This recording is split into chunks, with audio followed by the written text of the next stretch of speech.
आपके साथ आरती तिवारी। वक्त हो चुका है प्राइम डिबेट का। संसद में ऑपरेशन सिंदूर पर चर्चा लगातार जारी है। आज रक्षा मंत्री राजनाथ सिंह ने लोकसभा में इस ऑपरेशन सिंदूर पर सरकार का पक्ष रखते हुए कहा कि आखिरकार ऑपरेशन सिंदूर का हश्र क्या हुआ है, उस बात की जानकारी दी। तो दूसरी ओर कांग्रेस सांसद गौरव गोगोई ने रक्षा मंत्री पर पलटवार करते हुए पूछा कि आदरणीय रक्षा मंत्री ने सदन को ये क्यों नहीं बताया कि पहलगाम के बैसन में दहशतगर्द कैसे आए। गोगोई ने कहा कि रक्षा मंत्री ने ये नहीं बताया कि उन आतंकियों का मकसद क्या था। गोगोई ने कहा कि उनका मकसद जम्मू कश्मीर की अर्थव्यवस्था को तबाह करना है और देश के सांप्रदायिक ताने बाने को छिन्न भिन्न करना था। लेकिन इन सब के बीच पहलगाम आतंकी हमले को लेकर बड़ी खबर सामने आई, जहां श्रीनगर के दाचीगाम में सुरक्षा बलों ने 3 पाकिस्तानी आतंकवादियों को एनकाउंटर में ढेर कर दिया। ये कार्रवाई पहलगाम हमले के 96 दिन बाद हुई। ऑपरेशन महादेव के तहत ये कार्रवाई की गई। मारे गए आतंकवादियों में से 2 पहलगाम हमले में शामिल थे। इस बीच पूर्व गृह मंत्री पी चिदंबरम का एक बयान सुर्खियों में है। उन्होंने एक इंटरव्यू में पहलगाम में शामिल हुए आतंकवादियों को लेकर कहा कि आप ये क्यों मान रहे हैं कि वो पाकिस्तान से ही आए आतंकवादी थे, इसका कोई सबूत नहीं है। क्या पता वो देश के ही आतंकवादी हो। इस बयान पर सत्ता पक्ष और विपक्ष आमने सामने नजर आ रहा है। चिदंबरम पर पाकिस्तान को क्लीन चिट देने वाले और भारत के आतंकवादियों के खिलाफ लड़ाई को कमजोर करने का क्यों प्रयास किया जा रहा है, यह आरोप लगातार सत्ता पक्ष की ओर से किया जा रहा है। लेकिन पहले आपको वो बयान सुनाते हैं रक्षा मंत्री राजनाथ सिंह का, जो सदन से वो हुंकार भरते हुए नजर आए। पूरा ऑपरेशन मात्र अध्यक्ष महोदय जानकर पूरे सदन को प्रसन्नता होगी कि विद इन 22 मिनट्स पूरा ऑपरेशन समाप्त हो गया और हमने आतंकवादियों को उनके घर में घुसकर मारा। सशस्त्र बलों ने हमारी माताओं और बहनों के सिंदूर का बदला लिया और प्रत्येक भारतीय इस भावना से ओत-प्रोत हो गया। अध्यक्ष महोदय, सैन्य कार्रवाई में एक अनुमान के अनुसार 100 से अधिक आतंकवादी, मैं बहुत संभल कर बोल रहा हूं अध्यक्ष महोदय, हमारी फिगर गलत ना होने पाए, फिगर इससे बहुत अधिक है। 100 से अधिक आतंकवादी, उनके ट्रेनर, उनके प्रशिक्षक, उनके हैंडलर लश्कर-ए-तोयबा और हिजबुल मुजाहिदीन जैसे आतंकवादी संगठनों से संबंधित थे। ये वही आतंकी संगठन हैं जिन्होंने पाकिस्तान की सेना और ISI का जिन्हें खुला समर्थन प्राप्त है। अध्यक्षों को इस हमले के तुरंत बाद हमारे प्रधानमंत्री श्री नरेंद्र मोदी जी ने तीनों सेनाओं के प्रमुखों की एक उच्च स्तरीय बैठक की और उन्हें छूट दी गई कि वे अपने विवेक, स्ट्रेटेजिक अंडरस्टैंडिंग और रीजनल सिक्योरिटी सिचुएशन को ध्यान में रखते हुए वह निर्णायक कार्रवाई करें। इसके बाद हमारे सैन्य नेतृत्व ने न केवल अपनी मैच्योरिटी दिखाई बल्कि उस स्ट्रेटेजिक विजडम का भी परिचय दिया जिसकी उम्मीद भारत जैसी एक रिस्पॉन्सिबल पावर से की जाती है। आज ये खुद कह रहे हैं कि हमारा मकसद युद्ध का नहीं था। हम पूछना चाहते क्यों नहीं था, होना चाहिए था। आज उन्होंने खुद कहा कि हमारा मकसद जमीन लेने का नहीं था। क्यों नहीं था? पाकिस्तान ऑक्यूपाइड कश्मीर अगर आज नहीं लेंगे तो कब लेंगे? बार बार हम ये देख रहे हैं सर कि आदरणीय गृह मंत्री जाते हैं, कहते हैं कि बहुत अच्छा बंदोबस्त हो गया है, टेररिज्म के हमने उनकी रीढ़ की हड्डी तोड़ दी। तब भी उरी होता है, तब भी बालाकोट, तब भी पुलवामा होता है, तब भी पहलगाम होता है। अंत में जाके जिम्मेवारी कौन लेता है? जम्मू कश्मीर के लेफ्टिनेंट गवर्नर नहीं। अगर जिम्मेवारी किसको लेनी पड़ेगी तो आदरणीय गृह मंत्री आपको लेनी पड़ेगी। नैतिक जिम्मेवारी आपको लेनी पड़ेगी। आप लेफ्टिनेंट गवर्नर के पीछे नहीं छुप सकते। आप लेफ्टिनेंट गवर्नर के पीछे ये केंद्र सरकार नहीं छुप सकती, क्योंकि गृह मंत्री खुद वहां पे थे कुछ ही हफ्ते पहले। खुद उन्होंने सिक्योरिटी का रिव्यू लिया कि आपके पास जानकारी नहीं थी। आपको बताते कि कब तक लंबी लंबी चर्चाएं हो। 1981 में करीब 16 घंटे 58 मिनट विषय एसेंशियल सर्विस मेंटेनेंस बिल, उस पर लंबी चर्चा होती है। 1997 में 20 घंटे 8 मिनट विषय होता है आजादी के 50 साल पूरे होने के अवसर पर। और इसके अलावा 1993 में 18 घंटे 24 मिनट विषय होता है रेल बजट, जिस पर लंबी वार्ता होती है सदन में। 1998 में 18 घंटे 4 मिनट विषय रेल बजट। जिस पर लंबी चर्चा हुई। 2002 में 17 घंटे 25 मिनट गोधरा कांड, जिसके बाद ये भरपूर चर्चा होती है। अभी आपको बता दें कि ऑपरेशन सिंदूर पर 16 घंटे की चर्चा के लिए बात कही गई है। 2019 में 13 घंटे चली कार्रवाई, विषय जन सरोकार से जुड़े मुद्दों पर बहस। 2020 में 12 घंटे चली कार्रवाई, विषय था जन सरोकार से जुड़े मुद्दों पर बहस। तो ये मुद्दे थे। 2025 में 12 घंटे चली कार्रवाई, विषय वक्फ संशोधन बिल। लेकिन प्राइम टीवी के सवाल अब आपको बता दें, चर्चा में सियासी सवालों के क्या जवाब मिलेंगे? ऑपरेशन सिंदूर पर जो घंटे निर्धारित किए गए उसमें पहलगाम का बदला ऑपरेशन महादेव से लिया जा रहा है क्या पूरा हिसाब होगा? चिदंबरम का पाक प्रेम क्यों छलका है? ये महत्वपूर्ण सवाल हो जाता है। यूपीए के शासनकाल में देश में आतंकवाद पनपा है, ये भी बड़ा सवाल है। हमारे पास साथ पैनलिस्ट की मौजूदगी होगी, उनसे परिचय कराएंगे, फिर चर्चा में चलेंगे। तो हमारे साथ भारतीय जनता पार्टी से विकास पांडे जी जुड़ चुके हैं, जो भारतीय जनता पार्टी सत्ता पक्ष का पक्ष रखते हुए नजर आएंगे। तो दूसरी ओर कांग्रेस पार्टी से विकास अग्रहरी जी, दोनों लोग विकास से देखेंगे कितनी चर्चा में विकसित होगा।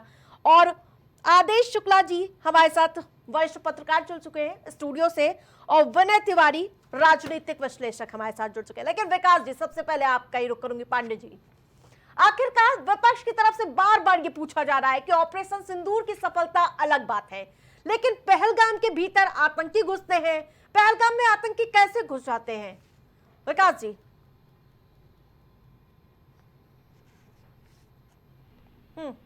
आवाज मिल पा रही? हाँ जी, मुझे मिल रही है आपकी। आपको हाँ, मिल रही है मेरी आवाज? हाँ बिल्कुल जी। देखिए, जिस तरीके से पहलगाम में आतंकी घुसे, ये निश्चित तौर पर सरकार इस पर जांच कर रही है और सरकार इस पर अवश्य अपना जवाब भी रखेगी लोकसभा के अंदर। लेकिन मुझे लगता है कि इससे भी बड़ी चीज आपको याद नहीं बन पड़ता होगा तो पूछेगा, लेकिन आप बहुत सीनियर पत्रकार है, आपको याद भी होगा। क्या ये देश वो देश नहीं है कि जब लखनऊ में बम धमाका, आतंकवादी वारदात होती थी, दिल्ली के अंदर सीरियल ब्लास्ट हो जाया करते थे, हैदराबाद में बम ब्लास्ट कर देते थे, आतंकवादी वारदात हो जाती थी, चेन्नई में आतंकी वारदात हो जाती थी, बंबई के अंदर घुस करके 166 लोगों को आतंकी गोलियों से भून दिया करते थे और घंटों तक ऑपरेशन चला करता। ये वही देश है। आज हम चर्चा किस पर कर रहे हैं? पहलगाम में आतंकवादी हमले। आज इस देश में आतंकवादियों की कमर तोड़ करके अब बॉर्डर स्टेट तक सीमित कर दिया है। आप समझिए, जो इस देश के सेंटर में आतंकवादी वारदातें करते थे, अब वो बॉर्डर स्टेट तक सीमित कर दिए हैं और धीरे धीरे उन आतंकवादियों को खदेड़ करके उनके, ठीक है, ऐसे नहीं टोका टाकी नहीं, आतंकवादियों को उनके घर पाकिस्तान के अंदर सीमित कर देंगे। ये आप तय मान करके चलिए। दूसरी चीज, मुझे लगता है कि सवाल कौन कर रहा है कि आतंकवादी कैसे आ गए, ये पूछिए इनसे कि सवाल कौन कर रहा है। जरा इनसे पूछिए कि बंबई के अंदर आतंकवादी कैसे आ गए थे। चलिए, पहलगाम बॉर्डर से जुड़ा इलाका है, एक बार के लिए आप ये मान सकते हैं बॉर्डर स्टेट है और बहुत संवेदनशील इलाका है पहलगाम। लेकिन जरा पूछिए बंबई कितना संवेदनशील क्यों बना था? जिनके शासनकाल में बंबई इतना संवेदनशील था, देश की आर्थिक राजधानी इतना संवेदनशील था कि जिसमें आकर के आतंकवादी घुस जाया करते थे। तो मुझे लगता है कि उन्हें इस बात पर जवाब देना चाहिए। दूसरी चीज आप आइए, ऑपरेशन सिंदूर अभी जारी है। हमारी सरकार ने स्पष्ट कहा ऑपरेशन सिंदूर अभी जारी है और कुछ अपुष्ट सूत्रों की खबर है कि अभी जम्मू कश्मीर में ऑपरेशन चल रहे हैं और कुछ आतंकवादी वहां पर घिरे हुए हैं, जिसमें सुनने में ये आ रहा है कि पहलगाम हमले से जुड़े भी आतंकवादी हो सकते हैं। 2 आतंकी तो इसी बिल्कुल, तो मुझे लगता है कि इसीलिए सरकार बार बार कह रही थी, सेना बार बार इस बात को कह रही थी आरती जी कि ऑपरेशन सिंदूर अभी जारी है। लेकिन दिक्कत ठीक है, आपकी बात आ गई। ठीक है, सबका रिएक्शन थोड़ा थोड़ा लेते। ठीक है, विकास अग्रहरी जी, सरकार लगातार कह रही है कि हमने माकूल जवाब दिया, भारतीय सेना शेर की तरह उन पर कहर बरपाती हुई नजर आ रही है। सवाल क्या है अब आपका? आरती जी, सबसे पहले तो भारतीय जनता पार्टी जब चर्चा में आती है तो ये 26/11, 9/11 ऐसी तमाम बातें करने लगते हैं, लेकिन ये भूल जाते हैं ये आतंकवाद की शुरुआत हुई कब। संसद का हमला भूल जाते हैं, कंधार अटैक भूल जाते हैं, अक्षरधाम मंदिर भूल जाते हैं। ये सारा दोषारोपण तो कांग्रेस को, ये बम ब्लास्ट हमें लगता अभी हुआ था 2020 में हुआ, 93 का बम ब्लास्ट। क्या कह रहे हैं? 93 बम ब्लास्ट 2000 में हुआ था। अरे 93 बम ब्लास्ट हुआ था, तो उसके बाद जो हुआ था उसके बाद वाला कहे भूल जाते हैं आप? प्रधानमंत्री के घर में पूरा बताइए ना, पूरा बताया करिए, पूरा बताया करिए। प्रधानमंत्री के घर में घुसकर गोली मार देते थे। प्रधानमंत्री नरेंद्र मोदी के एक, आप शायद आपको पता नहीं होगा, जब वो मुख्यमंत्री हुआ करते थे तो गुजरात में एक सिलेंडर फटा था और तुरंत भाग लिए थे गाड़ी पर बैठ करके, और वो आज भी वहां पर थाने में FIR में दर्ज है, आपको शायद पता नहीं है। तो कम से कम आप ये बात ना करिए, आप तो अफवाहों की बात भी जो रहती है वो उड़ा देते हैं। फिलहाल मुद्दे पे आते हैं। आरती जी, आज भी सदन में सरकार जवाब देने से चूक गई। सदन में हमने पूछा था कि भाई पाकिस्तान पे आपने हमला क्यों रोक दिया? आपने जब शुरुआत की थी तो पूरी तरीके से आप उसको अंजाम तक लेकर के जाते। सरकार ने उस पर जवाब नहीं दिया। और राजनाथ सिंह जी ने कहा था हमारा मकसद जमीन लेने का नहीं है। भैया कब आएगा आपका मकसद जमीन लेने का? POK हम कब लेंगे? मौका था, शुरुआत हो गई थी, तो आपने कैसे कह दिया? सरकार आज भी बचने का प्रयास करने लगी। भाई राहुल गांधी जी ने स्वयं कहा ना, विकास जी अभी नहीं, पूरी बात राहुल जी ने स्वयं कहा कि भाई आपने रोका क्यों? उनके, अरे यार मांग लेने से कुछ थोड़ी ना हो जाता है। कोई आपसे कह रहा है कि भाई हमको ये चीज दे दो, भाई हमको नहीं देना है, आपको हम नहीं देंगे। उनके कहने के हिसाब से हम चीजें चलाएंगे, उनके कहने के हिसाब से हम चीजें सर्कुलेट करेंगे। बाकी जैसे अभी भारतीय जनता पार्टी के साथी ने कहा कि अभी ये होल्ड पर है, अभी ऑपरेशन सिंदूर खत्म नहीं हुआ है। क्या ये जवाबी कव्वाली चल रही है क्या? कि हम इंतजार करेंगे, दोबारा कुछ आएगा? ये जवानी जमा खर्ची जो होती है, ये एक्शन बाजी, डायलॉग बाजी जो होती है, भारतीय जनता पार्टी इस पर ना करके कुछ मकबूल करे, कुछ वजनदार, कुछ ठोस करे। जो लोग आज तक अभी तक नहीं बता पाए कौन आतंकवादी शामिल था, उनका नाम क्या था, उनका फोटो क्या था, वो पूरी तरीके से प्रमाणित नहीं कर पाए, वही लोग आज कह रहे हैं कि भाई 2 लोग 3 लोग मारे गए हैं, हो सकता है उसमें से वही हो। मतलब ये दोस्त को ये भी बता देना चाहते हैं कि जो मारे गए हैं वो पहलगाम के ही दोषी हैं, जबकि सच्चाई ये है कि अभी उनका कोई क्लियर नहीं हुआ है। सरकार ने अभी कोई आंकड़े जारी नहीं किए, लेकिन टीवी पर बैठ करके फुटेज खानी है और कह देना कि भैया हमने तो जवाब देना शुरू कर दिया, एकदम मजबूत जवाब दे रहे हैं। तो कुल मिलाकर विकास पांडे जी, गौरव गोगोई साहब भी यही बात कह रहे थे कि संसद में वो कह रहे थे कि आप दावा कर रहे थे कि अब सब चाक चौबंद है, तो उरी के बाद सर्जिकल स्ट्राइक हो जाती है, पुलवामा के बाद बालाकोट एयर स्ट्राइक देखने को मिलती है, लेकिन उसके बाद भी कश्मीर में आतंकी गतिविधियां नहीं रुकती है, और अब हम एक बार फिर से पहलगाम देखते हैं। इस पर जवाब देखिए, पहलगाम देखते हैं, बालाकोट देखते हैं, लेकिन बालाकोट की एयर स्ट्राइक देखते हैं कि नहीं देखते? देखते हैं ना। तो मुझे लगता है कि ये भी चीजें समझने का विषय है आरती जी, कि हम एक तरफ तो ये कहते हैं कि सरकार आतंकवादी वारदातों पर जवाब कार्रवाई क्या कर रही है। ये देश वही है आरती जी, हेमराज इस पूरे देश को याद है, और कांग्रेस पार्टी कभी उस पर जवाब नहीं देगी। ऑपरेशन जिंजर गूगल कर लीजिए, ऑपरेशन जिंजर गूगल कर लीजिए, ऑपरेशन जिंजर गूगल कर लीजिए। 3 लोगों का सर, 3 पाकिस्तानियों का सर, हेमराज के बाद 3 पाकिस्तानियों का सर हिंदुस्तानी आर्मी काट के लेके आई थी। ऑपरेशन जिंजर गूगल कर लीजिए, झूठ ना बोलिए, गूगल कर लीजिए operation ginger, operation ginger Google कर लीजिए। हेमराज की बात बता रहा हूं, 3 पाकिस्तानियों के सिर भारतीय सेना काट के लेके आई थी। कब लेकर के आई थी? ऑपरेशन जिंजर हेमराज के बाद, हेमराज के बाद। आप करिए, गूगल करिए, आप राजनीतिक विश्लेषण गूगल मत करिए, करिए आप, मुझे बता दीजिए जरा। 2012-13 सर्च करिए आप, 12-13 के समय आप सर्च करिए, बताएंगे आप? 12-13 के समय सर्च कर लीजिए। सच्चाई क्या है? सच्चाई है, बड़ा दर्द है इनके पेट में, और दर्द आपके पेट में है। पाकिस्तान की बिरयानी का कर्ज अदा कर रहे हैं आप लोग। एयरबेस ये कभी नहीं डैमेज कर पाए। भाजपा ने कैसे कर दिया? भारत की सेनाओं ने, भाजपा की सरकार, ये ना बताइए, हम टुकड़ा कर चुके हैं पाकिस्तान का। भारत की सेना ने, भाजपा की सरकार ने कैसे जवाब दिया? ये बात बड़ी महत्वपूर्ण है। ठीक है आदेश जी, आज सरकार ने ऑपरेशन सिंदूर पर जानकारी दी रक्षा मंत्री राजनाथ सिंह को। गौरव गोगोई को भी आपने सुना, क्या देख रहे हैं आप कि आखिरकार कहां तक चर्चा आगे और बढ़ने वाली है कि अभी कुछ विराम लगेगा? देखिए, लंबे समय से इस बात की मांग चल रही थी कि जो है चर्चा कराई जाए, और मुझे लगता है कि जब से पहलगाम अटैक हुआ था और पहलगाम के बाद जब ऑपरेशन सिंदूर किया गया, तो उसके बाद से विपक्ष अपनी एक मांग पे अड़ा हुआ था कि साहब हमें चर्चा करानी है, चर्चा करानी है। इसके कई उन्होंने तर्क भी दिए, और स्वाभाविक सी बात है कि अगर देश में है तो पॉलिटिकल पार्टी का ये फर्ज बनता है कि एटलीस्ट जो सरकार कर रही है, जो चीज़ें हो रही हैं, उस पर चर्चा लोकसभा में होनी चाहिए, लोकसभा राज्यसभा में होनी चाहिए। ये एक पैमाना है, पैरामीटर भी है। अब बात आते हैं कि जिस तरीके से सिंदूर ऑपरेशन के समय पर अगर जो कुछ सेना ने कहा था और सेना के जो बयान है, सेना के बयान आप पुराने देख लीजिए, बहुत ज़्यादा समय नहीं हुआ है।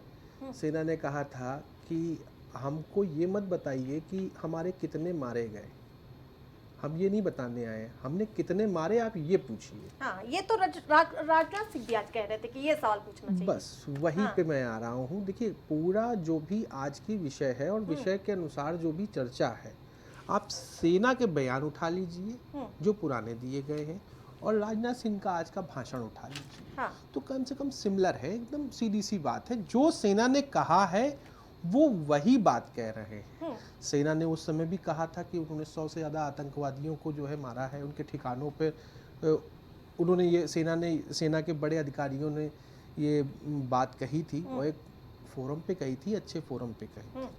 तो वही बात आज राजनाथ सिंह ने भी, आपने भाषण में उनके सुना होगा, उन्होंने साफ साफ कहा कि भाई देखिए, हम अपनी ज़बान, उन्होंने कहा मैं झूठ ना जाए, गलत ना जाए। उन्होंने लहजा जो था उनका एक बहुत ही अच्छा सोफिस्टिकेटेड लहजा था। और अगर इसमें देखा जाए तो जो सेना ने कहा था वही बात, सेम बात उन्होंने कही है। हाँ।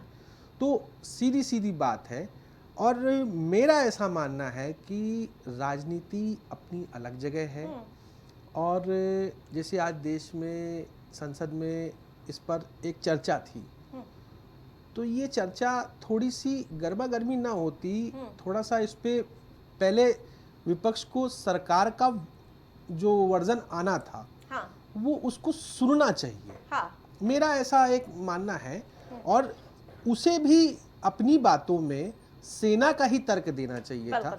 उसके बाद अगर कोई चर्चा का विषय होता, देखिए सीधी सी बात है, आप एक देश में रहते हैं, आप भी देश में रहते हैं, वो भी देश में रहते हैं, चाहे पक्ष हो चाहे विपक्ष हो, दोनों लोगों में अब पक्ष की बात तो विपक्ष को सुननी पड़ेगी ना। मैं इससे कोई कोतराई नहीं करता हूं कि जो उनके सवालात हैं, जो उनको सवाल पूछ रहे हैं, उनको सवाल पूछने का हक है।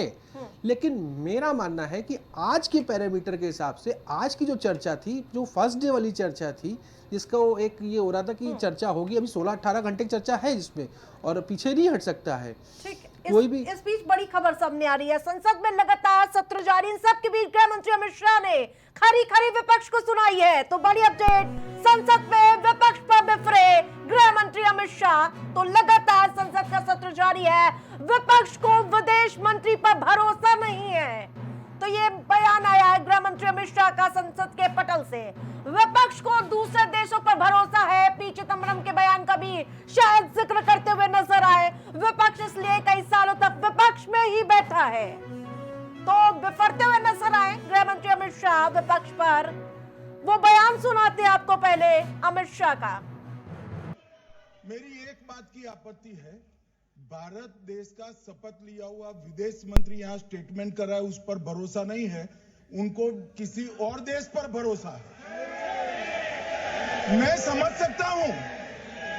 सकता हूं उनकी पार्टी में विदेश का महत्व क्या है, मगर इसका मतलब ये तो नहीं है पार्टी की सारी चीजें यहाँ सदन में आकर थोपे।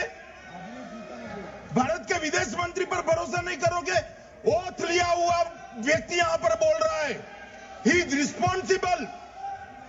माननीय अध्यक्ष जी, इसीलिए ये वहां बैठे हैं और 20 साल तक वहीं बैठने वाले हैं। मेरी एक बात की... तो आपने सुना गृह मंत्री अमित शाह को, वो बीच में उठ के बयान, जब विदेश मंत्री बयान दे रहे थे, विपक्ष लगातार हंगामा कर रहा था, उन सबके बीच अमित शाह उठते हैं और तीखी बयानबाजी करते हैं। सीधा रुख करेंगे आकाश अग्रहरी जी का। पी चिदंबरम साहब भी बयान देते हैं, क्या पता वो देश के ही आतंकी हो, क्या एनआईए ने पता लगाया हो कि वो कहां से आए हैं। आप ये क्यों मानकर चल रहे हैं कि वो पाकिस्तान से आए हुए थे? सबूत नहीं। गौरव गोगोई ने क्या सेल्फ गोल कर लिया है क्या? नहीं, ये तो भारतीय जनता पार्टी को तय करना है ना। भारतीय जनता पार्टी, आपने शायद एक चीज नोटिस नहीं किया, अभी क्रिकेट खेलने की डिप्लोमेसी शुरू हो रही है। जय शाह बल्ला लेकर के मैदान में उतरेंगे दुबई में, और हम लोग यहाँ बैठकर देश में ताली बजाएंगे।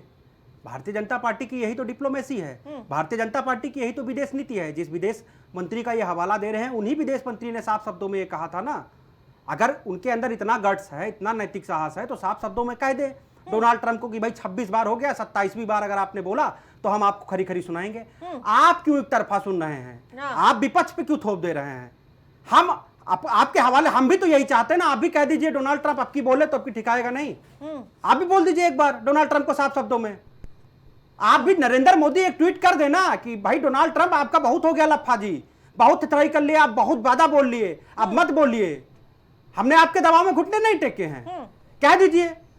आप एक तरफा सुनते हैं और उसके बाद सदन में गृह मंत्री angry young man type image बना करके आते हैं। सबको पता चल गया है एंग्री यंग मैन वाली जो आप इमेज बना रहे हैं गृह मंत्री जी, ये सिर्फ देश के लोगों को भ्रमित करने के लिए है। सच्चाई ये है कि जैसा तो दुबई में बल्ला लेकर के मैच खेलने जा रहा है। बिल्कुल निश्चित तौर पर ये आपने बहुत बढ़िया सवाल उठाया। ठीक है, लेकिन पूर्व गृह मंत्री पर भी आइए, वो भी एक संसद के बिल्कुल बिल्कुल बिल्कुल बिल्कुल। और जैसा कहने की बात यह है वो अवगत करा, मांगेंगे क्या? मैं बयान का तो मैं, आप पहले डिकोड करिए उनके बयान का मतलब ना। उनके बयान का मतलब तो ये था ही नहीं कि ये आतंकवादी वहां के हैं। उनके बयान का मतलब ये था, वो चूंकि अनुभवी व्यक्ति हैं, उनके बयान का मतलब ये था कश्मीर के भी हो सकते हैं।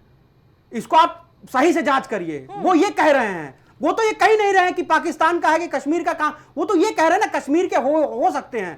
क्यों नहीं हो सकते भाई? नहीं, क्यों नहीं हो सकते? अफजल गुरु इसी देश में था ना, कश्मीर का था। बुरहान हानी कश्मीर का ही था ना। हम इसको खुले तौर पे कह रहे हैं, हम इसको भारतीय जनता पार्टी की तरह नहीं लेंगे, हम इसको खुले तौर पे कहेंगे। हंसिए मत, आपके हंसने से कुछ नहीं हो जाएगा। जवाब आप देते नहीं है। ऑपरेशन जिंजर आपने गूगल भी कर लिया है, उसके बाद भी आप जवाब नहीं देंगे। लेकिन मैं लिखता हूँ, मैं गूगल नहीं करता हूँ, मैं लिखता हूँ। नहीं, अच्छी बात है, आप लिखते हैं, आप लिखते हैं। गूगल नहीं करता हूँ विकास जी, जवाब गूगल पे नहीं। मुझे विदेशी सर्च इंजन पे भरोसा नहीं है, मुझे अपने यहाँ आरएसएस की पतली पतली किताबों पे आपको भरोसा है, जो एक नैरेटिव सेट करती हैं। पीएनओ की किताबों पे आपको भरोसा है। बात आगे विकास जी, काउंटर करिए जल्दी से। देखिए, सबसे पहली चीज समझिए कि देश का विदेश मंत्री, आप चर्चा की बात कर रही थी आरती जी, देश की संसद में चर्चा हो रही है, देश का विदेश मंत्री आपको जवाब दे रहा है, देश के रक्षा मंत्री आपको जवाब दे रहे हैं, और उन्होंने स्पष्ट रूप से कहा कि किसी ट्रेड वार के लिए हमने नहीं इसे सीज फायर किया, हमने पाकिस्तान के डीजीएमओ के आग्रह पर बात की, स्पष्ट कहा, लेकिन विश्वास नहीं, क्योंकि आप सुनना क्या चाहते हैं। दिक्कत यहाँ पर है, आपने एक माइंडसेट बना लिया, और वो माइंडसेट ये है कि नहीं, हमें सुनना यही है कि देश ने घुटने टेक दिए, देश ने उनके आगे सरेंडर कर दिया, नतमस्तक हो गया, क्योंकि ये कांग्रेस पार्टी ने माइंडसेट बना लिया। अरे आप डोनाल्ड ट्रंप को जवाब दे दीजिए, हम आपकी जय जयकार करने लगेंगे। सरकार सुनो, हम आपकी जय जयकार करने लगेंगे, आप डोनाल्ड ट्रंप को जवाब दे दीजिए। जय जयकार आप कभी नहीं कर पाओगे। अरे आप बोलिए तो डोनाल्ड ट्रंप को कि बहुत हो गया तुम्हारा लफ्फा जी। अरे डोनाल्ड ट्रंप को इससे बड़ी औकात क्या दिखाएंगे कि देश के प्रधानमंत्री ने उनके फोन को नहीं उठाया और उन्हें दो टूक कह दिया कि हम अभी नहीं मिल सकते। अरे वो सबको पता है कि शपथ ग्रहण समारोह के लिए कौन ललायित था। ठीक है, डरते आप लोग हो, डरते आरएसएस का इतिहास है, कांग्रेस का इतिहास नहीं है। डरना आपको आता है, हमको नहीं आता है। क्योंकि माइंडसेट बना लिया है। 3 महीने पहले उसने हमारे 26 नागरिकों की जान ले ली, अब हम वहां चल रहे बैट बल्ला लेकर उठा के उनके साथ खेलने के लिए। क्या भूल गए हम? देखिए, क्रिकेट आतंकवाद एक साथ नहीं होगा, और अभी आपने देखा हो जिस तरीके से भारत में पाकिस्तानी क्रिकेटर आने वाले थे, दुबई में जा रहे हैं जैसा बल्ला लेकर के। आप सुनिए, आप मेरी बात सुनिए, अंतरराष्ट्रीय आयोजन है वो, और अंतरराष्ट्रीय आयोजन के भी अपने कुछ नियम होते हैं, कुछ कायदे होते हैं। कारण मैं इसलिए बता दूं, 26/11 का एशियाई आयोजन है, सुपर बॉस क्रिकेट के हम होता है, क्रिकेट के सुपर बॉस हम। पार्टी आज यहाँ जो कांग्रेस पार्टी यहाँ गला चिल्ला रही है। अरे भैया तुम काहे कर लिए, ये अपना बताओ ना, हमारा छोड़ दो। क्यों क्रिकेट खेला पाकिस्तान के? हमारा छोड़ दो। ये यहाँ आकर के गला फाड़ रहे हैं। 26/11 हमारा छोड़ दो, आप बता दो ना आपने क्यों किया, क्रिकेट खेला, आप क्यों खेल रहे हो, आप क्यों खेल रहे हो, आप क्यों खेल रहे हो? इसलिए खेला क्योंकि मणिशंकर अय्यर जैसे हमने द्विपक्षीय सीरीज बंद कर दी, तब से नहीं हुआ द्विपक्षीय, 2 पक्षीय मैच तब से नहीं हुआ, शायद आपको पता नहीं है। जरूरत है भाजपा को हराने के लिए, कांग्रेस नेता हम एशिया कप नहीं खेलने गए, सपोर्ट की जरूरत है, तो वो कांग्रेस पार्टी आज आकर के इस तरीके का सवाल कर रही है। मुझे बता दीजिए, 26/11 के बाद आपने क्यों खेला था आईसीसी टूर्नामेंट पाकिस्तान के साथ, बता दीजिए आप। एशियाई क्रिकेट का हो रहा है, एशिया कप हो रहा है, आईसीसी का नहीं हो रहा, दुरुस्त कर लीजिए जानकारी अपना। वो आईसीसी का ही टूर्नामेंट, आईसीसी का नहीं होता, एशिया का हो रहा है। एशिया कप एशिया का होता है, एशिया का है, लेकिन आईसीसी मान्यता प्राप्त टूर्नामेंट है। आईसीसी मान्यता प्राप्त से नहीं हो जाता है ना, आप उसमें बहिष्कार कर दीजिए कि नहीं खेलेंगे। आपने 26/11 के बाद, आपने 26/11 हमने द्विपक्षीय बंद कर दिया था, हमने द्विपक्षीय बंद कर दिया था। ये द्विपक्षीय है, ये द्विपक्षीय है। अब आप बता दीजिए ये द्विपक्षीय है। बिल्कुल है। इनकी बात झूठी निकल गई आरती जी, इन्होंने बिल्कुल है। अपनी बात, एशिया कप द्विपक्षीय है। द्विपक्षीय क्रिकेट तब से नहीं हुआ, चिगाड़िए मत, सुन लीजिए पहले कायदे से। अपनी ही बात आपने काट ली। ये आपकी बात है, हमारी बात नहीं है। अरे भाई द्विपक्षीय है, एशिया कप द्विपक्षीय टूर्नामेंट है। सबको पता है एशिया कप द्विपक्षीय नहीं है। फिर आप ही कह रहे हो कि वो द्विपक्षीय था, जो हमने द्विपक्षीय संबंध सब बंद कर दिए थे। कभी द्विपक्षीय टेस्ट मैच हुआ, कभी टेस्ट मैच हुआ, कभी टेस्ट मैच हुआ, यहाँ कहाँ हो रहा है? कभी सीरीज का टेस्ट मैच हुआ, जानकारी कर लो कम से कम। कांग्रेस पार्टी की नियत बन चुकी है आरती जी, झूठ के सौदागर हैं ये कांग्रेस। जिस तरीके से भारतीय जनता पार्टी की सदन में बॉडी लैंग्वेज बखलाई हुई है, वैसे इनके प्रवक्ताओं की आदेश जी, ठीक है आदेश जी, ठीक है, रोकना होगा। वैसे आपकी टीवी पर भी। ठीक है आदेश जी। देखिए भाई, सीधी सी बात है, मैं भारतीय जनता पार्टी और क्या कहते हैं कांग्रेस पार्टी, दोनों के प्रवक्ताओं से हम लोग चर्चा किस पे करने बैठे हैं आज? हम लोग चर्चा करने बैठे हैं हाउस के अंदर क्या हो रहा है, लोकसभा के अंदर क्या हो रहा है, और आप चर्चा किस पे कर रहे हैं? मैच पे। क्या हम लोग आज मैच पे चर्चा करने बैठे हैं? ये बताइए। वो कह रहे हैं कि आपने द्विपक्षीय करी, आपने नहीं करी, आपने ये मैच खिलवाया, आपने वो मैच नहीं खिलवाया। प्रॉब्लम यही है कि पक्ष और विपक्ष में दोनों लोगों में ये नहीं तय हो पाता है कि एजेंडा क्या है। अब देखिए, बात चल रही है लोकसभा के इलेक्शन, लोकसभा के क्या कहते हैं आज ऑपरेशन सिंदूर पे, सदन पर, और आप दोनों बात क्या कर रहे हैं? आपको क्या लगता है कि ये जिस पे आप लड़ रहे हैं आपस में बैठकर, मुझे तो नहीं लगता है कि इस डिबेट को तुरंत जो है आदमी कोई सुनना पसंद करेगा, क्योंकि आप चेहरा दिखा रहे हो लोकसभा का, आप सिंदूर ऑपरेशन की चर्चा कर रहे हो, आप अभी तक देखिए 26 सारी बातें कर रहे थे, मैं उसको सुन रहा था, मुझे भी अच्छी वो डिबेट लग रही थी, लेकिन आप एकदम से मैच की बात ले आए। आप दोनों आपस में ही तय कर लिया करो कि भाई कम से कम अगर मैच की बात हुई, बोले एक बार में बात हो गई, बात खत्म हो गई। अब प्रॉब्लम यह है कि आप भी उसी पे जवाब दे रहे हो, आप भी उसी पे सवाल कर रहे हो, तो ये विषय से भटक क्यों रहे हैं हम लोग? भाई सीधी सी बात है, अभी जो थोड़ी देर पहले इन्होंने क्या कहते हैं आरती जी ने एक बयान चलाया कि जयशंकर बोल रहे थे, और जयशंकर के बोलने के बाद बीच में ही इंटरप्रेट करते हुए गृह मंत्री खड़े हो गए। गृह मंत्री ने कहा कि भाई हमें, आपको, विपक्ष को ही कहा कि देखिए ऐसा है, आप लोग जो है हमारे विदेश मंत्री की बात सुनेंगे या विदेश से आई हुई बातें सुनेंगे, आप इस पे चर्चा करिए। उन्होंने साफ साफ लफ्ज़ों में यही कहा कि इसीलिए आप जो है उधर बैठे हो और हम इधर बैठे हैं, अगले 20 साल तक आप उधर बैठे रहोगे। आप इस पर चर्चा करिए, आप उनके बयान पे चर्चा करिए, आपको जो बातें बताई गई हैं उस पर चर्चा करिए, सेना के पराक्रम को कुछ तो कहिए। मैं विपक्ष से एक बात कहता हूं कि थोड़ी ठीक है, सेना का पराक्रम क्या जो है सिर्फ कांग्रेस के टाइम पे ही हुआ है? क्या बीजेपी के टाइम पे सेना का पराक्रम कुछ हुआ ही नहीं है? एक भी चीज नहीं सेना ने करी है। अरे थोड़ा सेना को सहयोग तो दीजिए, थोड़ा सेना को आप अगर कहेंगे, आप जरा सा अगर सेना की तरह थोड़ा तारीफ करेंगे तो सेना के लोगों का एक मनोबल बढ़ेगा। आप बात समझने की कोशिश करिए।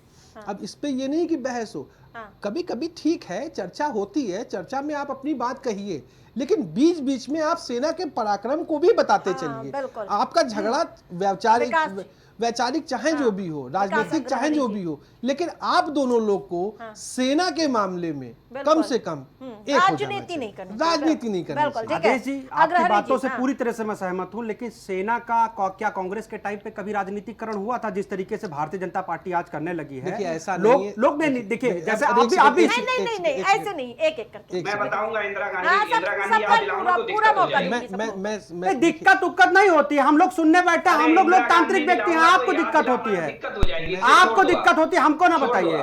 मैं ये कहना चाहता हूँ, ऐसा नहीं है। जब आप कभी आप सुनिए अटल बिहारी वाजपेयी को या और भी सीनियर लीडर को सुनिए पुराने, तो कांग्रेस के समय पर जो भी बातें होती थी, अटल बिहारी कभी भी जो है सेना को लेकर टिप्पणी नहीं करते थे। आदेश जी आपकी 100% बातें सहमत हैं। इसी तरीके से एक सेकंड इसी तरीके से आप लोग उत्तर प्रदेश से बैठे हैं, मैं भी उत्तर प्रदेश से बैठा हूं। उत्तर प्रदेश में सबसे बड़े नेता हुआ करते थे मुलायम सिंह यादव। मुलायम सिंह यादव भले वो कांग्रेस को समर्थन देते थे और कभी कभी वो कांग्रेस से समर्थन वापस भी ले लेते थे, लेकिन उस बीच में आज तक मुलायम सिंह यादव ने कभी भी सेना के पराक्रम पर कोई भी सवालिया निशान नहीं उठाया। तो मेरा मानना है कि आप लोग सेना के पराक्रम पे सवालिया निशान उठाकर हमारे देश को कोई सवाल नहीं है। विदेश नीति पे हम सवाल कर रहे हैं। हम तो साफ साफ तरीके से हम सेना से ही पूछ लेते हो कि आपने सेना कैसे बताएगी कि 26 बार डोनाल्ड ट्रंप ने उनके कहने पे सीज फायर किया। मेरा कहने का मतलब है सेना की बातों को थोड़ा तो आप लोग वो करिए। नहीं, सेना की मैं विपक्ष से एक बात कहना चाहता हूं कि थोड़ा सा कर दीजिए, मत ज्यादा करिए। आप सारी बातें हमने तो कर सबसे पहले उनको नमन किया है सर। हमने तो प्रथम दिन जैसे हमको जानकारी प्राप्त हुई, हम तो प्राइम टीवी के स्टूडियो में भी बैठ करके आए, हमने सेना के शौर्य की सराहना की। सेना के शौर्य पे कोई सवाल कभी कोई क्रिएट कर ही नहीं सकता, किसी की इतनी हैसियत है ही नहीं। बहुत साफ शब्दों में ये बात वहीं पे खत्म हो जाती है। यहां पर तो जो डोनाल्ड ट्रंप के सवाल हैं, जो डोनाल्ड ट्रंप का पराक्रम है कि वो रुक ही नहीं रहा है कि हमने ये कर दिया, हमने ये कर दिया। भाई वो उस देश के सुप्रीम लीडर हैं। प्राइम मिनिस्टर नरेंद्र मोदी जी हमारे देश के सुप्रीम लीडर हैं। विकास पांडे जी जिंदगी भर बैठे टीवी पर बैठते रहे, कहे कि नहीं नहीं नहीं नहीं हुआ था, नहीं नहीं नहीं नहीं हुआ था। इतिहास मूल्यांकन करेगा तो कहेगा कि नरेंद्र मोदी ने उस समय पर क्या बयान दिया था। इतिहास तो एक देश के लीडर को खोजता है ना। देश का लीडर खामोश है, देश का लीडर कुछ बोल ही नहीं रहा है। भाई सदन में चर्चा है, मोदी जी गायब हैं। अब तो हम ये आरती जी ये भी नहीं कह सकते कि मोदी जी विदेशी दौरे पे हैं, वापस लौट आए हैं। आप सोचिए कि सारा विपक्ष एकत्रित है, सबको एकत्रित है, इतना बड़ा मुद्दा है सेना का पराक्रम, सेना का शौर्य, प्रधानमंत्री उसमें इंटरेस्टेड है ही नहीं है। मेरे ख्याल से कोई सार्वजनिक कार्यक्रम भी नहीं लगा हुआ है। बढ़िया मौसम है, बारिश हुई है, लॉन में बैठ के चाय पी रहे होंगे, नेता सदन का मोर खिला रहे होंगे अपना। विकास पांडे जी, नेता सदन ही नहीं है, ऑपरेशन सिंदूर पर चर्चा हो रही है, विपक्ष कह रहा है लगातार कि हम सेना को शौर्य को सलाम करते हैं। हम कह रहे हैं कि सेना इस बार आर पार के मूड में थी, लेकिन आप लोगों ने रोका। देखिए आरती जी, मुझे लगता है कि सेना के शौर्य को सलाम करने वाले जब सेना के 15 दिन भी नहीं बीते थे इस स्ट्राइक को, 15 दिन भी, और 15 दिन के अंदर कांग्रेस पार्टी के प्रवक्ता पवन खेड़ा आकर के कहते हैं कि हमारे कितने फाइटर जेट गिरे, ये भी बताना चाहिए। 15 दिन नहीं बीते थे। तो ये सेना के शौर्य को कैसा समर्थन था? राफेल पे नींबू लटका देते हैं, ये भी तो भूल गए आप। राफेल बिल्कुल ठीक बात है अजय राय जी, राफेल पे मैं वहीं पे आ रहा था। राफेल पे नींबू लटका करके रख देते। अरे वो तो शक्ति याद दिलाने के लिए था कि राफेल का आप इस्तेमाल करिए, नींबू लटका के रखने के लिए नहीं आया। आप भूल गए थे, आप पिछली डिबेट में थे हमारे साथ, उस डिबेट में भी आप थे विकास भाई। आप फिर वही बात खोद रहे हैं। लौट गया कांग्रेस पार्टी के नेताओं के सीने पर।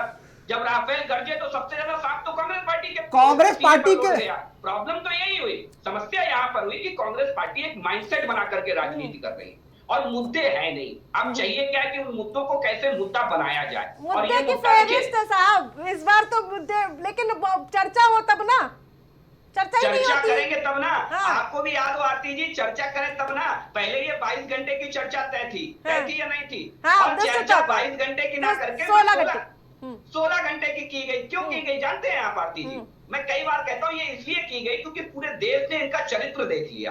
और वो चरित्र ऐसे देखा जब देश के विदेश मंत्री आकर के, देश के गृह मंत्री, देश के रक्षा मंत्री आकर के और संसदीय कार्य मंत्री आकर के संसद में जब ये कहते हैं कि हम प्रतिपक्ष को बोलने ना दीजिएगा तो कैसे होगी?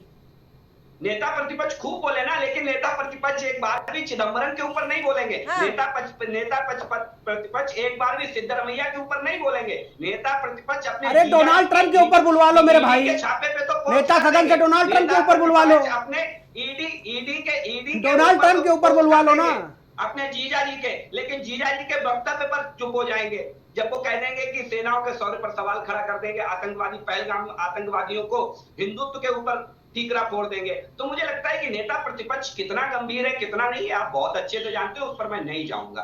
दूसरी चीज, एक महत्वपूर्ण चीज है, देखिए ऑपरेशन सिंदूर के माध्यम से देश की सेनाओं ने अपने शौर्य को प्रदर्शित किया, इसमें मुझे लगता नहीं किसी को कोई डाउट होगा।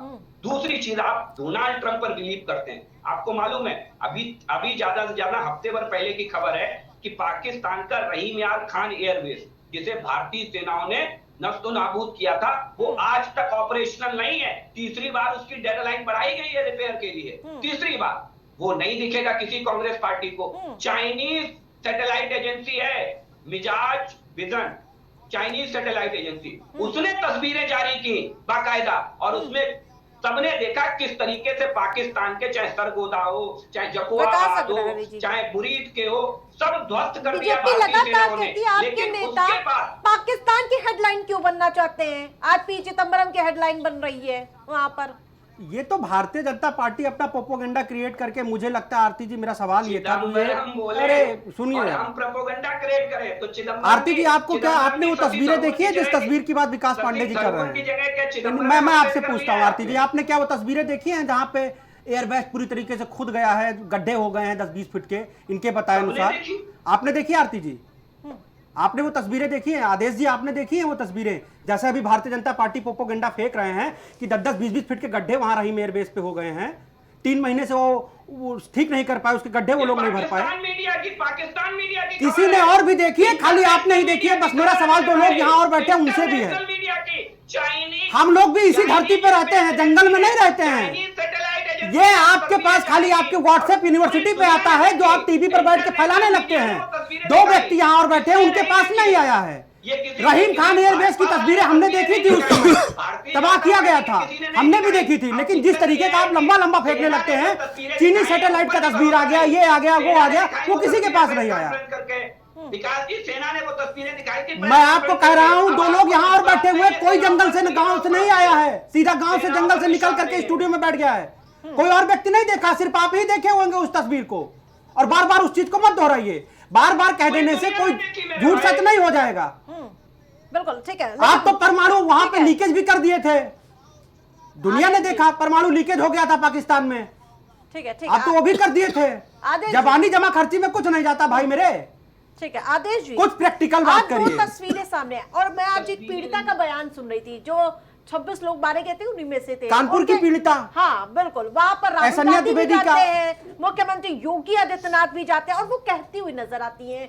पी चिदम्बरम के बयान को लेकर भी वो काफी आक्रोशित थी। तो दूसरी ओर बीसीसीआई का फैसला जो होता है, वहां पर मैच खेले जा रहे हैं, तो वो कह रही है कि सिर्फ राजनीतिकरण, चाहे इधर के लोग हो चाहे उधर के लोग हो, जब हमारे पास आए तो बड़ी सहानुभूति थी दोनों के अंदर। देखिए मैं फिर वही बात कहना चाहता हूँ कि भारत देश के अंदर कोई भी मुद्दा होता है तो उसका राजनीतिकरण सबसे पहले हो जाता है, सीधी सी बात है। मैं ये नहीं कह रहा हूँ कि क्या हुआ और क्या नहीं हुआ, मैं भारत देश के साथ ये होना चाहिए, जैसे मैंने अभी पहले डिबेट में ये कहा कि जो सेना का पराक्रम है अगर वो आज बताया जा रहा है तो उसको थोड़ा सा सुनना चाहिए था। सुनने के बाद जो आपके तर्क होते आप उस पर बात करते, ना कि जिस तरीके से आज जो है सवालात के वो छड़ी लगाई गई। और सीधी सी बात है, अगर सेना के पराक्रम को आप नहीं अप्रिशिएट करेंगे, भारत देश के लोग नहीं अप्रिशिएट करेंगे तो वो डिमोरलाइज हो जाएंगे। आप बात समझने की कोशिश करिए, ये बहुत गंभीर विषय है। सेना का अगर आप सेना के पराक्रम को आप लोग नहीं आगे बढ़ाएंगे तो ये समझिए कल को सेना से ही आपको दिक्कत होना शुरू हो जाएगी। सेना ठीक है वो अपना काम करती रहेगी, स्वाभाविक सी बात है। ये भारतीय जनता पार्टी को सोचना चाहिए, क्योंकि सेना तो मैं भारतीय जनता पार्टी की बात नहीं कर रहा हूं, मैं भारतीय जनता पार्टी और कांग्रेस दोनों की, कांग्रेस का पूरा मैं दोनों की बात कर रहा हूं। और रह गई बात, जैसे आरती जी ने अभी दोहरा रही है, और जिस तरीके से चिदम्बरम जी के बयान को मैं उस पर थोड़ा सा और विस्तार से कर दूं। 4 लोग अगर पाकिस्तान से आते हैं तो जाहिर सी बात है ना, पाकिस्तान से उतरे और सीधा चले आए, बिना किसी कश्मीरी के, लोकल कश्मीरी के मिले, बिना उन लोगों से कुछ इनपुट लिए ऐसे चले आए। क्या वो लोग जो उनके हैंडलर है, जो उनके साथी है, क्या वो लोग आतंकी नहीं हो सकते हैं? वो भी तो जाहिर सी बात है आतंकवादी है ना। जो आप वहां खोज रहे हो वो आपको यहां से भी मिल सकता है, क्योंकि आए वो लोग यहीं पे हैं, आए यहीं पे हैं। आप लखनऊ आएंगी तो बिना किसी के पहचान के या बिना किसी से पूछे जाचे आप जो है लखनऊ के दूसरे छोर बीकेटी नहीं पहुंच जाएंगी। आपको किसी न किसी से जानकारी आदान प्रदान करनी ही पड़ेगी। हमारा तो मोटिव ये रहता है, लेकिन बस सेना के 100 रुपए देश के साथ नहीं है, बस यही चिल्लाने लगो। हाँ। पर हमने भी सरकारें चलाई, हमको भी पता है। हाँ। लोकल लोग भी इन्वॉल्व होते हैं चीजों में। हाँ। अब आप उसको दूसरे एंगल से ले लो। सेना के 100 रुपए कोई व्यक्ति कभी संदेह कर ही नहीं सकता। हाँ, निश्चित तौर पे। भाई अगर हम पूछ लेते हैं कि क्या हमारा प्रकाश फाइटर, जी, हाँ, जवाब भाई लूंगा। ये सिंगापुर में एक आर्मी के ऑफिसर ने सिंगापुर में बकायदा कहा था, ये हमारे सवाल ही नहीं थे, ये उनके भी सवाल थे कि हाँ कुछ डैमेज हुआ है, क्या हुआ है, कितना हुआ है, ये नहीं पता। हाँ विकास जी जवाब दे दीजिए। देखिए बिल्कुल ठीक बात कही है, कुछ डैमेज हुआ है ये कहा था, और ये भी कहा था कि हमारा कोई भी हमारा जो पायलट है वो इसमें हताहत नहीं हुआ है। क्या ये बिल्कुल नहीं सही कहा बात है। हमारी सेना? हाँ, कहा आप ना। तो तो फिर अब डायरेक्टली सेना की सदन से बोला अब है। दिक्कत क्या है? अब देखिए यहाँ पे दो स्टेटमेंट सेना के मैंने इसलिए कोट किए कि कांग्रेस पार्टी को जो सूट लगा वो तो एक्सेप्ट कर लिया, जैसे डोनाल्ड ट्रंप यही एक accept कर विरोधाभास लिए। है। अब तक आप बीच में बोल गया, यही मैं एक बीच में नहीं विरोधाभास बोला, है। विकास जी, अग्रणी जी मैं बीच में नहीं बोला, आप सुन लो मेरे भाई। हाँ, बहुत ठीक है, गंभीर एक-एक चर्चा है, आलोक जी ने बहुत अच्छी बात की है, बहुत गंभीर चर्चा है। आदेश जी। आरती जी, हाँ। आरती जी, जब इंसान अपना माइंडसेट बना ले और माइंडसेट ये बना ले कि हमने कोई सवाल आपसे किया और उसका जवाब यही होना चाहिए, तो वो फिर आप कितना भी मुझे जवाब दीजिए, कितना भी कुछ कहिए, हम उसे एक्सेप्ट नहीं करें। वही स्थिति आज के इस दौर में कांग्रेस पार्टी की है। एक माइंडसेट बना लिया कि डोनाल्ड ट्रंप जो कहेंगे उस पे ही हम फॉलो करके आगे बढ़ेंगे। हमारी सेना कितना भी कहे, हमारा विदेश मंत्री कहे, हमारे विदेश मंत्रालय का प्रवक्ता कहे, डीजीएमओ की बात को जब भारत ने ये कहा कि पाकिस्तान के डीजीएमओ ने हमें लगातार 2-2 बार अप्रोच किया, लगातार 2-2 बार, तो क्या किसी ने भी इस बात को खारिज किया? क्या पाकिस्तान ने इस बात को खारिज किया कि नहीं हमारे डीजीएमओ ने नहीं अप्रोच किया भारत को? आपने माना क्यों? सवाल तो वही है घूम के, आपने माना क्यों? लेकिन अब सुनिए, अरे भाई माना तो इसलिए कि अब हम देखिए, अब आप चले जाएंगे दूसरे जगह। माना तो हमने इसलिए कि 93,000 सैनिक आप वापस करने के बाद भी मान गए। सब क्यों? कुछ ठीक है, आप- ठीक है। 54 सैनिक नहीं वापस कर पाए। प्रधानमंत्री अब मोदी की जो एक जवाब और ले लीजिए, एक जवाब और ले लीजिए, एक जवाब और ले लीजिए। आरती जी बस 1 मिनट दूंगा समय, बस एक जवाब और ले लीजिए। आपने, मैं क्या बता रहा हूँ, पांडे जी सुनिए, पांडे जी सुन लीजिए, आप सुन लीजिए। आपने 93,000 सैनिक और 54 सैनिक की बात की। आप तरफ सुन लो मेरी बात। अरे आपने जवाब, आपने सवाल किया ना, करके भाई आपने 93,000 सैनिक और 54 सैनिक की बात की, आप जवाब ले लीजिए। आपको शायद पता है प्रिजनर ऑफ वॉर, मैं हर सवाल के जवाब बीच में दूंगा फिर अग्रणी जी। आप सुनिए, आप सुनिए, गलत, मैंने आपको धैर्य से सुना। चलिए और बोल लीजिए, अपनी बात को कंप्लीट कर बोल लीजिए, आप ही बोल लीजिए। नहीं कोई बात नहीं, अब आप बोलिए। चलिए, 93,000 सैनिक का क्या उनको लेकर के हम इस देश में रखे रहते? Prisoner of war Geneva convention भी एक शब्द होता है, आप इस चीज को पढ़िए, इसको जानिए और अच्छे तरीके से कि युद्धबंदी जो होते हैं वो लौटाए जाते हैं, ये नियम होता है। रह गई बात उन 54 सैनिकों की, तो युद्ध जो लड़ा जाता है जंगली इलाकों में लड़ा जाता है, पर्वतीय इलाकों में लड़ा जाता है, दलदली क्षेत्रों में लड़ा जाता है। सुनिए सुनिए जवाब आ गया, सुनिए, खींच ना काढ़िए, सुनिए पहले पूरी बात तो सुन लीजिए ना। एक मिसाइल कोई यही चीज होता है ना, आप सुनने के लिए तैयार नहीं होते हैं, नुकसान हो गया, आप सुनने के लिए तैयार नहीं होते हैं। अब 54 सैनिक खो गए, 54 सैनिक जो हमारे गायब हुए, आरती जी, नुकसान नहीं था देश का। आरती जी, 54 सैनिक जो हमारे गायब हुए, जाहिर सी बात है ना, इंडियन आर्मी तो उनको छुपा नहीं देगी, फैक्ट बात है। पाकिस्तान में अगर किसी ने उनको छुपाया होगा तो जाहिर सी बात है कोई किसी व्यक्ति को बैठा करके कितने दिन खिलाएगा, बेस्ट ऑफ मनी है मेरे हिसाब से, आपके हिसाब से, सारे व्यक्ति के हिसाब से ये होगा। प्रिजनर ऑफ वॉर में एक देश दूसरे देश को यह जानकारी देता है, जैसे अभी अभिनंदन के प्रकरण में था कि पाकिस्तान ने हमको सूचित किया कि आपका एक जवान मेरे यहां आया है, वो होता है प्रिजनर ऑफ वॉर। 54 जो हमारे सैनिक थे उनको बकायदा लिखा पढ़ी में जो भी था, हमने सूची भेजी, पाकिस्तान ने कहा आपका इस नाम का कोई भी सैनिक मेरे यहां नहीं है, उसने साफ शब्दों में मना कर दिया। अब हम अपना जासूस भेज करके तो वहां पता कर नहीं सकते। दूसरी चीज, इंदिरा जी ने बाद में बकायदा पाकिस्तान से इस चीज को कहा कि हमारे 54 सैनिक लापता हैं, ये मिल नहीं रहे हैं, आप इनको जेल में तलाशवाइए। सेना के जवान जाते हैं वहां, देखते हैं। उसके बाद फिर एक चीज, अटल बिहारी जी प्राइम मिनिस्टर इस देश पे बनते हैं, उन्हीं परिवारीजनों को, इन्हीं लोगों के परिवारीजनों को भेजते हैं पाकिस्तान की जेलों में, जाइए आप लोगों को वहां खोजिए। समस्या यह है कि जब हम युद्ध लड़ते हैं तो कुछ सैनिक हमारे ऐसे भी परिस्थितियों में हो जाते हैं, हताहत हो गए, पहाड़ से गिर गए, पर्वत से गिर गए, कहीं कुछ हो गया उनको, वो दूसरे तौर से हताहत, उनकी बॉडी नहीं मिल पाती है। प्रिजनर ऑफ वॉर जो होते हैं, जो सैनिक होते हैं, उनको घोषित किया जाता है। हाँ। 54 सैनिक ऑन द रिकॉर्ड है, वो कहीं कोई वो नहीं, लेकिन भाजपा की व्हाट्सएप यूनिवर्सिटी, प्रोपोगंडा यूनिवर्सिटी हाँ, डेली यही चीजें ठीक है, चलाती रहती है। जल्दी से ऑपरेशन जिंजर में भी अभी यही कहते हैं, जिंदगी में दोबारा नहीं कहेंगे कि कांग्रेस ने सर्जिकल स्ट्राइक नहीं किया। इन्होंने बताया, मैं उन्हीं अटल जी का एक जवाब दे देता हूं आपको। जब अटल जी की बात आई तो इनसे पूछ लीजिए, इंदिरा गांधी जी ने जब परमाणु परीक्षण किया इसी पोखरण के अंदर, तो अटल बिहारी वाजपेयी उस समय विपक्ष के नेता हुआ करते थे। एक स्वर में पूरा विपक्ष इंदिरा गांधी के साथ खड़ा रहा, तमाम सी बातें आई, लेकिन विपक्ष ने कभी नेगेटिव सवाल नहीं किया सरकार से। और उसके उलट उन्हीं अटल बिहारी वाजपेयी जी ने, जिनका भी इन्होंने जिक्र किया, उन्होंने भी परमाणु परीक्षण किया पोखरण के अंदर। और अमेरिका ने जब हम पर सेंसस लगाए तो यही कांग्रेस पार्टी के नेता पूरे देश में चिल्ला रहे थे, हमें परमाणु परीक्षण की जरूरत। पूछे कौन सा सेंसन लगा था, पहले तो इनसे पूछिए, झूठ बोल रहे हैं, इनसे झूठ बोल रहा है, इनसे पूछिए कौन सा सेंसन लगा था।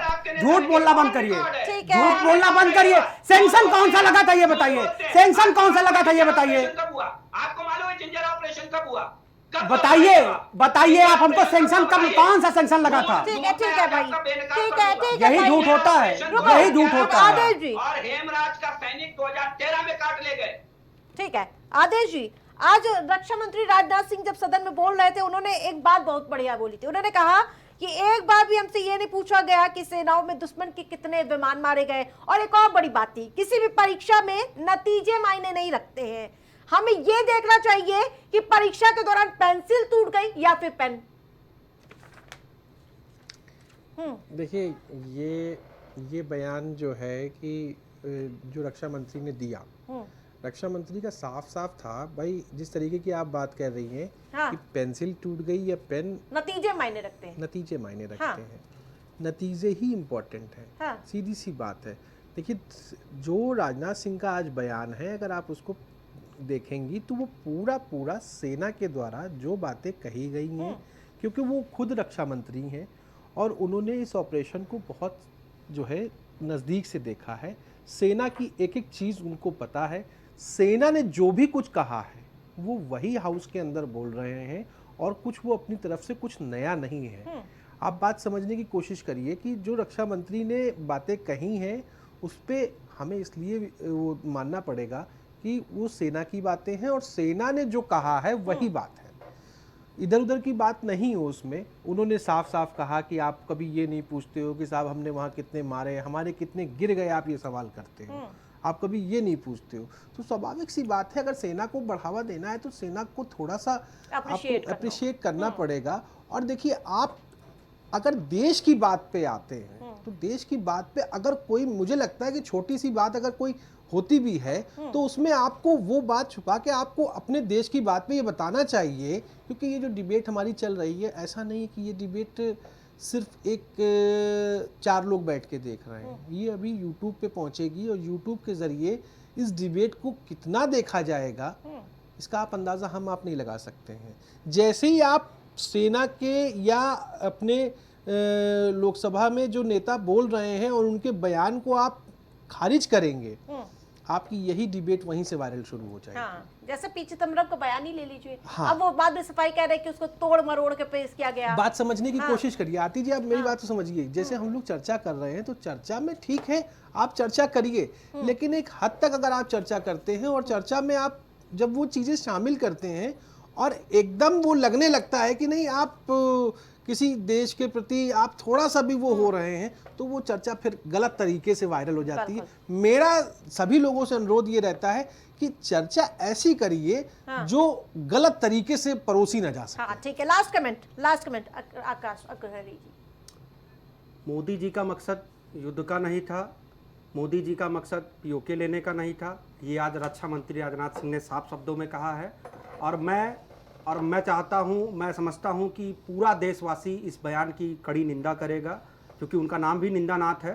तो निंदानाथ जी के इस बयान की पूरा देश जो है कड़ी शब्दों में आज निंदा कर रहा है, क्योंकि हमारा मकसद जो था पाकिस्तान में आतंकवाद को नेस्तनाबूद करने का था। क्योंकि जिस तरीके के जिसे जबानी एक जमा खर्ची करते हैं, उन्होंने कहा कि अगर आप कुछ करते हैं, ऑपरेशन सिंदूर होल्ड पर है, अभी रुका नहीं है, समाप्त नहीं हुआ है, तो हम कुछ करेंगे, वो कुछ करेंगे तो हम और कुछ करेंगे। ऐसा लगता है कि जैसे जवाबी कव्वाली, जवाबी कीर्तन चल रहा है कि वहां पे वो कुछ करेंगे तो फिर हम करेंगे।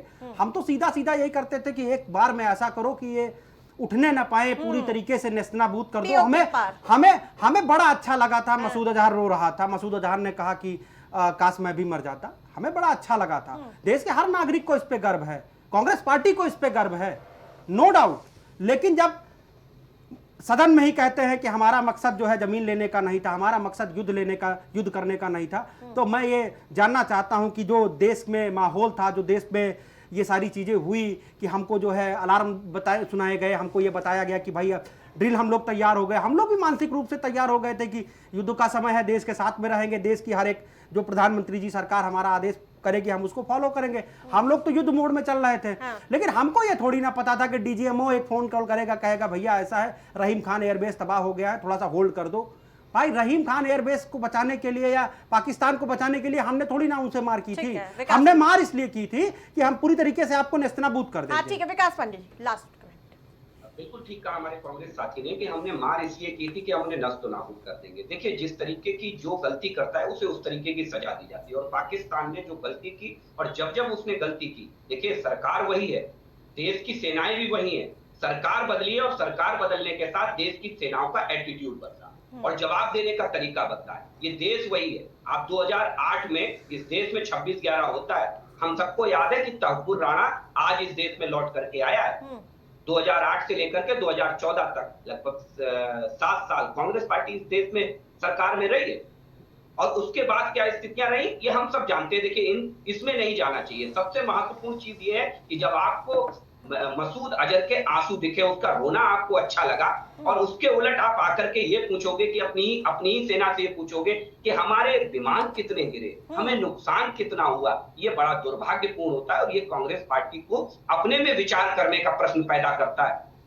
सबसे बड़ी चीज ये बनती है। और उसके बाद आप समझिए जिस तरीके से भारत की सेनाओं पर अब देश के रक्षा मंत्री आपको जवाब दे रहे हैं, और उसके बाद आप बीच में उठ करके हुटिंग करने लगते हैं, बीच में सवाल जवाब करने लगते हैं। आपको सवाल जब देश का रक्षा मंत्री दे रहा है और लोकसभा में दे रहा है, लोकसभा में एक एक चीज रिकॉर्डेड होती है, आपको मालूम होना चाहिए आरती, एक एक चीज रिकॉर्डेड होती है, और लोकसभा के फ्लोर पर बोली हुई चीज को आप उससे ज्यादा ऑथेंटिकेशन में कोई चीज ले ही नहीं सकते, और उसके बाद आप अगर विश्वास नहीं करते, ये बहुत दुर्भाग्यपूर्ण है। और इसमें मुझे लगता है कांग्रेस पार्टी को एक बार सवालों के घेरे में फिर खड़ा कर दिया। ठीक है, आप सभी पैनलिस्ट का हमारे साथ जुड़ने के लिए बहुत बहुत धन्यवाद। तो संसद में ऑपरेशन सिंदूर पर लगातार चर्चा जारी है। एक तरफ जहां रक्षा मंत्री राजनाथ सिंह ने साफ स्पष्ट शब्दों में जवाब दिया, लेकिन वो जवाब विपक्षी दलों को रास नहीं आया है। वो पूछ रहे हैं कि आखिरकार ऑपरेशन सिंदूर का हश्र क्या हुआ है, और आखिरकार उस हश्र को अंजाम तक ले जाने से पहले आखिरकार क्यों पूरी तरह से उसमें सफलता क्यों नहीं मिली,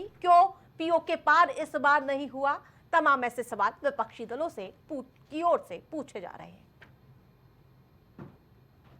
प्राइम डिबेट में मेरे साथ फिलहाल इतना ही। देखते रहे प्राइम टीवी।